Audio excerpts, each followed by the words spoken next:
about cycling. Not so stoked on public speaking. So you can just go to the next slide.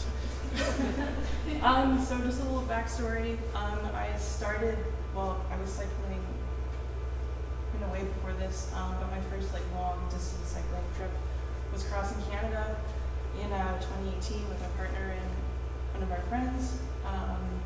And this kind of got me thinking about could I go faster? Could I go further in a day?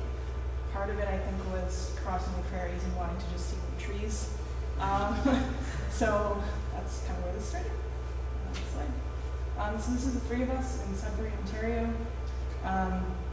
This is one out of the 3 days that we spent riding 180 kilometers a day, and it kind of got me into the group of okay, we're going to ride all day, then we're going to sleep, and then wake up super early, and then do it all again. Even if you hurt, even if you have suffered heat stroke or whatever, you've got to keep going.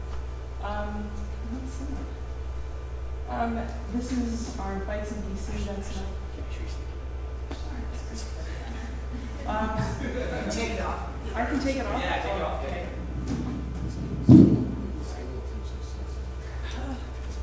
Did you hear anything I said before? Yeah. Oh, okay. Just relax. Oh, that's good.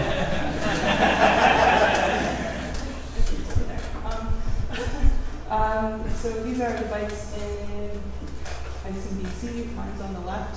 And this is why you haul your stuff up mountains and up hills to go see views like this. And yeah, this is absolutely worth it. Next slide. So then in 2019, I decided to sign up for another race, or not my first race, over in Ireland. It was a 2,300 kilometer unsupported race along the west coast.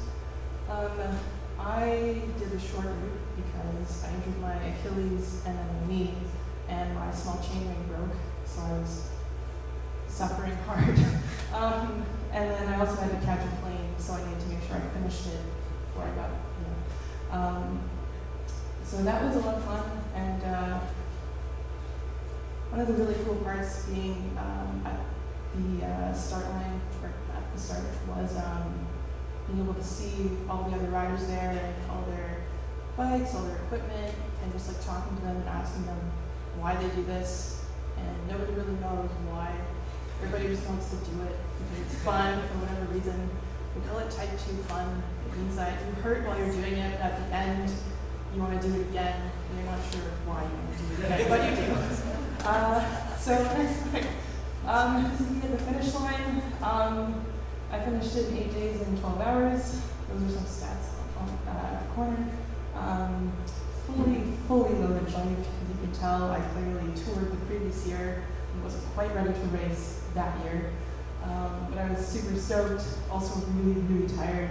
I remember waking up about 10 hours later, eating a full thing of Pringles and fruitcake and going back to bed.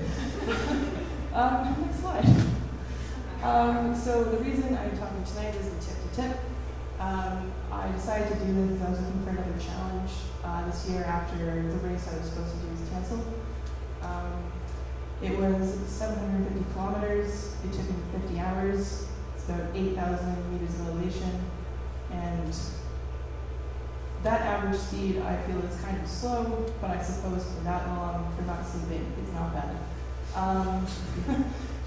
Next slide. So the evolution of the bike, this is a pretty interesting thing when it comes to touring / racing. In the first photo, I obviously carried the entirety of my house with me. I don't know what I was thinking. Half that stuff I didn't even use. I even brought my lock. That's heavy. And then in 2020, this, I guess, at the end of September, I tried to pare it down as best I could, and this is the stuff that I brought. It really does make a difference to check your kit twice, 3 times, 4 times, and be like, am I actually going to use this? If the answer is no, just get rid of it and don't look at it again, because you won't regret it. So this is me being dropped off at the Hawk Beach on Cape Civil Island at midnight. that evening, I'd gone to work, come home, packed up my stuff, we drove down there. I was wrapped up in a blanket trying to get some sleep. We get there, and he's like, get out of the car. So I get out of the car, get dressed, get everything ready, and ready to go ride, even though all I want to do is go to sleep. So after 7 hours of riding in the dark, I see this, and I'm like, this is so cool. This is where I am. This is why I was able to get out of the car 7 hours ago and start riding. The first about 100 kilometers was it was about 5 degrees outside, so it was cold. Didn't really want to be there. I'd rather be in bed. But then a fun thing happened that happens on all these rides that I do. It just sort of, you just kind of get into your rhythm and you just keep riding, you just keep going. And it got to a point where I was like the only one on the road. It was pitch black. I turned off my lights and I was just riding in the stars for hours. It was cool. It was not safe. But like nobody's there, so it's fine.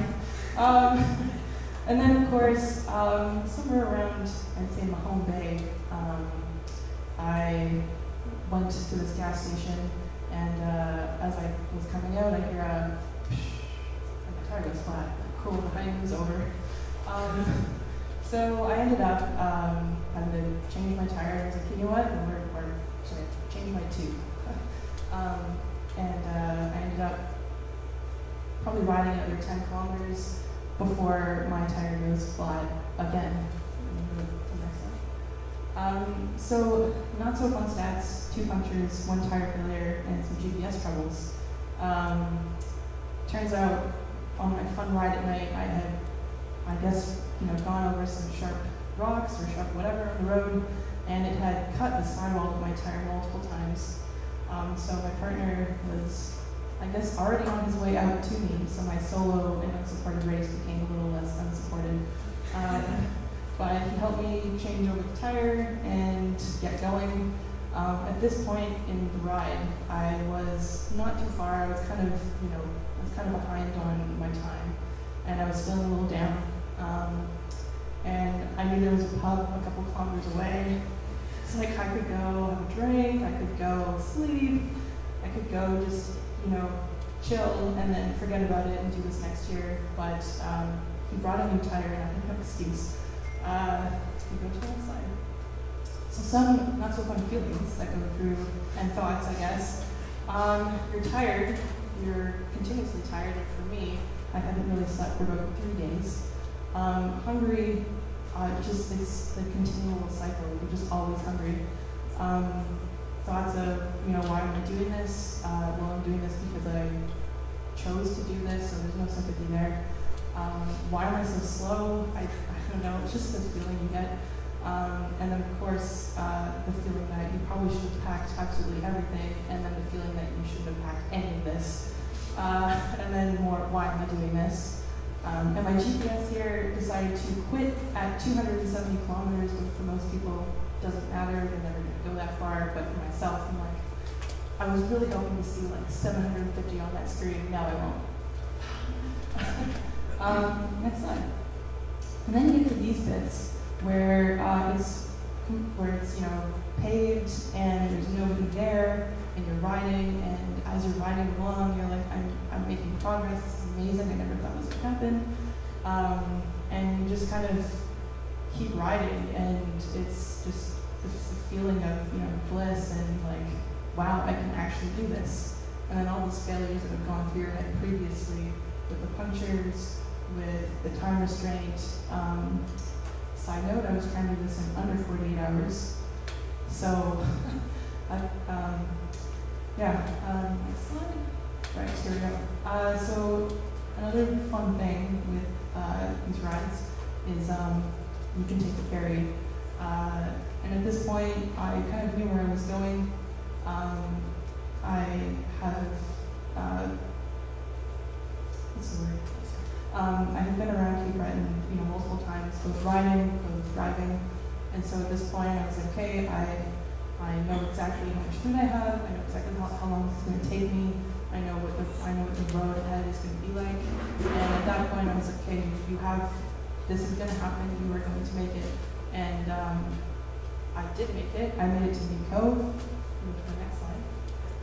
I made it to meet Cove, and my partner, my friends came back there. They were lovely, and they had the tents all set up for me. I arrived haggard and, you know, really hungry. I had had some bagels before I left, and I was like stoked on these cheese bagels. And yeah, they just are wonderful people and set this up for me. And I got in there, and I was like, I think I passed out for about 4 hours and woke up not knowing where I was.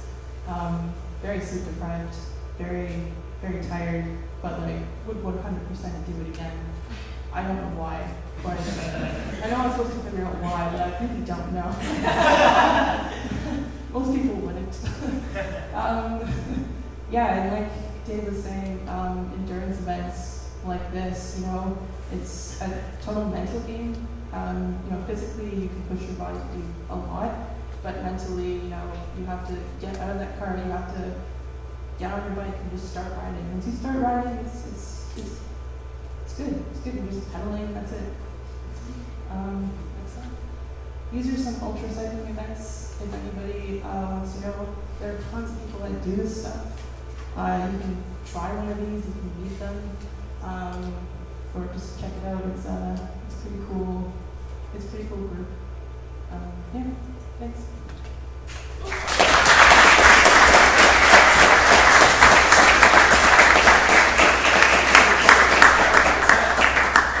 What's next?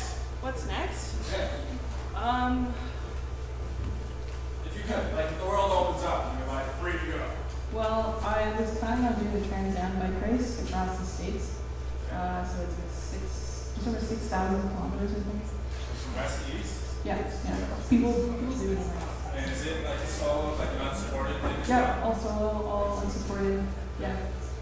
Like, how could you be hard on yourself for not knowing to bring an extra tire? Like, you only have so much space, right? So, like, Well, yeah, I was like, you know, pretty certain that these tires would work, that this wouldn't happen, but you know, it's my bad luck. If I don't bring something, then it happens. If I do bring something, I brought too much. So, who knows? Always bring a spare tire. Always bring tubes. Always know how to change a tire.